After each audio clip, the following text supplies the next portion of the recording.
Somebody once gave me a great piece of advice. They said, if you're the smartest person in the room, you're in the wrong room. Think about that. Let me ask you a question. Are you in the wrong room? Because if you're the smartest person in the room, you're not only in the wrong room, that room is actually holding you back. The rooms you sit in really do shape your future. They're either challenging you and growing you and stretching your comfort zone, or they're keeping you stuck right where you're at. Your network can really be your greatest asset or your biggest liability. I'm Chad Carden, and for nearly 3 decades in this industry, I have built the right network and surrounded myself with the right people. Here's how I did it. Here's the deal. Not everyone deserves a spot in your circle. If you think about the people that are surrounding you, there's typically categories that they might fit in. Some of them are adders. They're adding to your life. They're challenging you. They're making you better. Some people are subtractors. They're subtracting things from your life. They're creating a negative environment. They're not helping you move towards your vision, towards your goals, towards your definition of success. Some people are multipliers. Some people are 10xing your life. They're actually challenging you to stretch your comfort zone. And maybe they see things that you don't even see. Maybe there's untapped potential. So the question becomes is, who are you really surrounded with? My mom always used to say that, tell me who you run around with, I'll tell you who you are. Or there's also a saying that says, tell me your 5 greatest connections and I'll tell you where your future is going to go. So start by auditing your network. Who are those people that are adding to your life? Who might be those people that are subtracting? Who are those people that are multiplying? And how do you spend more time with the right network and less time with the wrong network? It's not about adding connections. It's about spending time with people that are going to challenge you to grow, that are going to want to see you succeed, and going to create tailwinds to allow you to be successful. You also have those people when you audit, the people that always say, you can't do that, or every time it's a negative thought, or they're always bringing negative or gossip into your life. And then you have those people who support you, who are those tailwinds. Start by auditing and see who you need to spend more time with and less time with, and then take action. As I continue to grow in my life and I have different areas that I grow in, I have to really audit my network. I like everybody in my network, even the subtractors. I like them. I have fun hanging out with them, but they just don't add value to my life. So over the last 2 or 3 years, I have really become intentional about who I spend my time with. It's not that I'm better than, it's not that I just completely cut them out of my life. The subtractors are the people that don't add value. It's just I have to be intentional about who are those people that are surrounding me, that are challenging me. Who are those people that we're working together to drive better results? Who are those people that we're clear on our vision and there's non-negotiables in our life? And who are those people that maybe just want to hang out socially but don't add a lot of value? And so over the past couple of years, I have cut some people out of my life, not completely, but minimized those interactions. Here's what I found.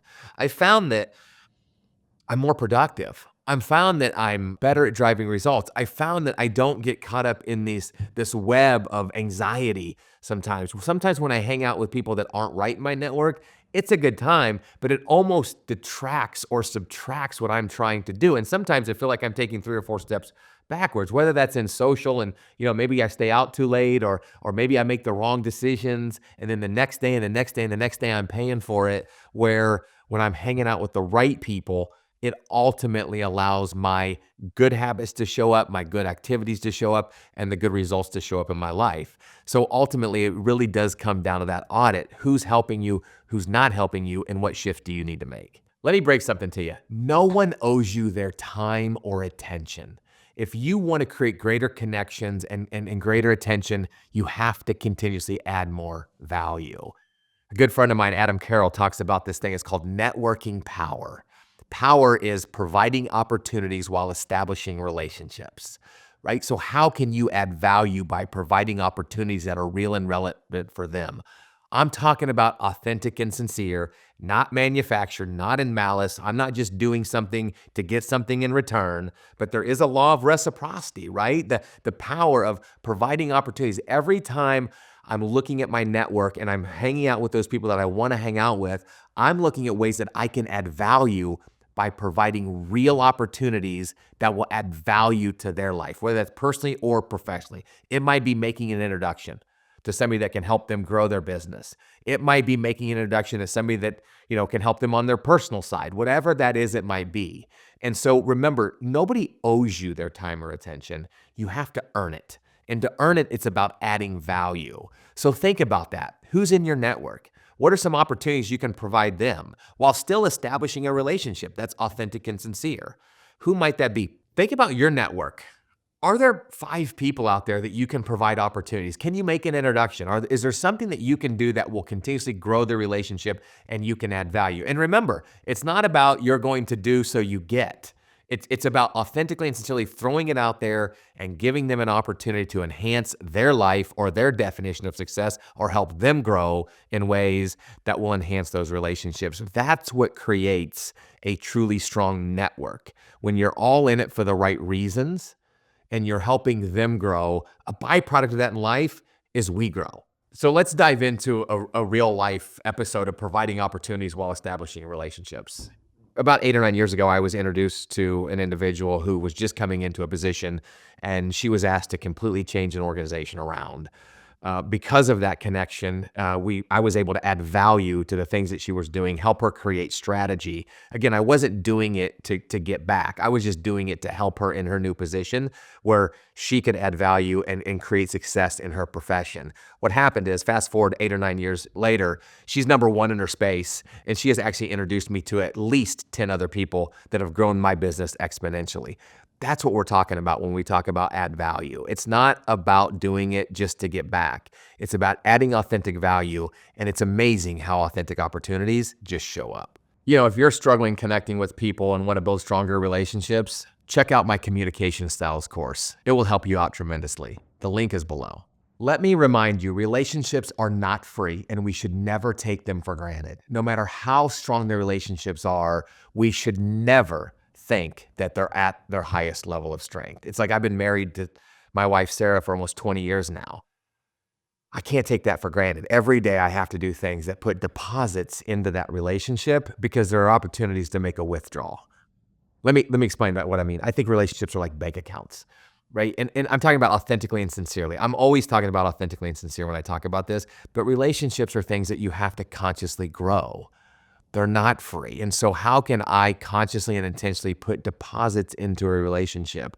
Deposits might mean, you know, I'm showing appreciation. Deposits might be I'm doing something nice for them. Deposits might be I'm giving them coaching and guidance and advice that will add value to their life. There's a lot of different ways that you can add deposits into a relationship because there are times where you might have to make withdrawals. There are times where Sarah and I disagree. There are times where I disagree with my team members. There are times where I have to hold my team members accountable. There are times where I have to provide some discipline or constructive feedback.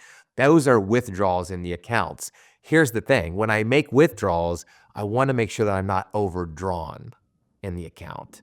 And so ultimately with relationships, it's a constant and never-ending growth on making sure that we're adding value or deposits because sometimes we have to take those withdrawals and we want to make sure that this relationship is strong enough that allows us to get through that. Because every time I make a withdrawal, I want to leave that person encouraged, not discouraged. So think about your relationships. If you're not adding value to these relationships, you're really just leeching. What can you do to really realize that your network is really only as strong as the relationships that you have with that network? And what can you do today to create some more deposits that allow you to strengthen it, that allow you to continuously grow and grow together? So when was the last time you showed appreciation? You sent a thank you note. You did something nice for somebody out of the blue without them asking. You provided a connection.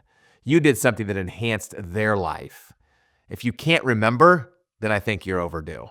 And lastly, another way to grow your network is through a mastermind. Think about sitting in a room where everybody is just as driven as you. Think about sitting in a room where you can share ideas. Thinking about sitting in a room where you can case, which means copy and steal everything because their ideas and their tips are better than 99% of the network that you're hanging out with. That's what a true mastermind is. A true mastermind is an opportunity to work with like-minded individuals that have the same ambitions that you have, that all help each other grow. There's that saying that says, a rising tide raises all ships. So how can you put yourself in a room or a mastermind with a like-minded group of people that's driving you toward your vision and toward your success, and you're also adding value to them?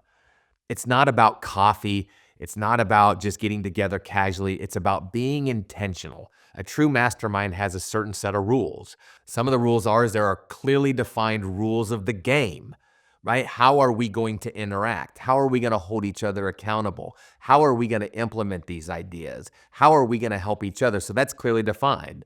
Another thing when it comes to a formal mastermind is there are clearly defined dates on when people are going to get together. Are we going to meet monthly? Are we going to meet quarterly? Some masterminds meet yearly. Again, it doesn't matter. It just matters that we're clear on the rules. Another thing is there are consequences to formalized masterminds, which means if I don't hold up my end of the bargain, or I don't act, or I don't do what I committed to do, there has to be consequences, because if you're in a room with true mastermind people that have ambition and want to reach different layers of success, and again, the definition of success is different. I'm not trying to say or define your definition. It's about finding a room that's like-minded, that helps you propel. But when people don't come to the table, don't act, and don't commit, there are consequences. So I don't know if there's a mastermind right for you or not. I don't even know if a mastermind is right for you. I've been part of several masterminds, and I can't tell you how much it's enhanced my life, right? I'm part of a mastermind right now where we get together 3 times a year, and we set some hairy, big, audacious goals, and we have to make movement towards those goals. You cannot be part of this mastermind unless you have a 25-year game plan. All right, so they're not worried about 1 year from now, 2 years from now, 3 years from now. There's a gentleman that's 75 years old and has a 25-year game plan. He's not going to accomplish it until he's 100 years old, right? And so, because what they say is, in this mastermind, one of our beliefs is that if you have a 25-year game plan, what happens in the next 25 days becomes irrelevant. You can get over anything. And so this mastermind is really enhanced and really has helped me elevate my thought process and elevate my dreams. I used to think that I think big, but I get into a room with these people and I realize how sometimes small I think. So it really does challenge me. So again, the last way to really think about building your network is a potential mastermind. What are you doing? I would research it, and if there's one right for you, I would jump in. So ultimately, your future depends on the rooms that you sit in and the people you choose to be around. Stop playing small. Find the right room that challenges you, maybe even intimidates you, or a room you might not even believe you belong in. Find it and get in it. Do it today. If this message lit a fire under you, watch my next video on how to get ahead of 99% of the people starting today.